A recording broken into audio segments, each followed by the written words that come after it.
ബാഴ്സലോണയുടെ സ്പാനിഷ് യുവതാരം lamin യമാലിനെ പ്രശംസിച്ച് ലഗാനസ് coach Borja ജിംനെസ്. കരിയറിലെ തുടക്കകാലങ്ങളിൽ യമാൽ ഇതിഹാസ താരം ലയണൽ മെസ്സിയേക്കാൾ മികച്ചതാണെന്നാണ് ബോർജെ ജിംനെസ് അഭിപ്രായപ്പെട്ടത്. ലാമിന്റെ ഫുട്ബോളിലെ തുടക്കം മെസ്സിയേക്കാൾ മികച്ചതായി എന്നാണ് എനിക്ക് തോന്നുന്നത്. ഫുട്ബോളിന്റെ ചരിത്രത്തിൽ ആരും തന്നെ ഇങ്ങനെ ചെയ്തിട്ടുണ്ടാകില്ല. എനിക്ക് ഈ ഡാറ്റകളൊന്നും അറിയില്ല, പക്ഷേ ലാമിനെ മികച്ച താരമായി ഞാൻ കരുതുന്നു. ലോക ഫുട്ബോളിന്റെ ഭാവി സ്പാനിഷ് താരങ്ങളുടെ കാലുകളിലായിരിക്കുമെന്ന് നമുക്ക് പ്രതീക്ഷിക്കാം. ലാമിനാണെങ്കിൽ അസാധാരണമായ താരമാണെന്നും ജിംനെസ് പറഞ്ഞു. 2004 മെസ്സി ബാഴ്സലോണയ്ക്ക് വേണ്ടി അരങ്ങേറ്റം കുറിച്ചത്. തന്റെ 17-ാം വയസ്സിൽ സ്പാനിഷ് ക്ലബിനായ ആദ്യ സീസണിൽ 9 മത്സരങ്ങളിൽ നിന്നും 1 ഗോളാണ് മെസ്സി നേടിയത്. എന്നാൽ മറുഭാഗത്ത് യമാൽ 2023 തന്റെ 15-ാം വയസ്സിലായിരുന്നു കാറ്റലന്മാർക്ക് വേണ്ടി ബൂട്ട് കെട്ടിയത്.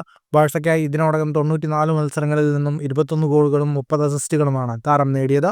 ബാഴ്സലോണയ്ക്കൊപ്പം 2 കിരീടങ്ങളും താരം സ്വന്തമാക്കിയിട്ടുണ്ട്.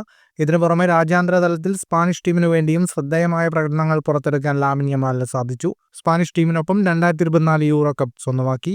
ഈ സീസണിൽ ഹാൻസി ഫ്ലിക്കിന്റെ കീഴിൽ മികച്ച പ്രകടനമാണ് യുവതാരം നടത്തിക്കൊണ്ടിരിക്കുന്നത്. ഇതിനോടകം തന്നെ 43 മത്സരങ്ങളിൽ നിന്നും 14 ഗോളുകളും 21 അസിസ്റ്റുകളും യമാൽ നേടി. ഫുട്ബോൾ ലോകത്തെ കൂടുതൽ വാർത്തകൾക്കും വിശേഷങ്ങൾക്കുമായി സ്പോർട്സ് കഫേ സബ്സ്ക്രൈബ് ചെയ്യുക.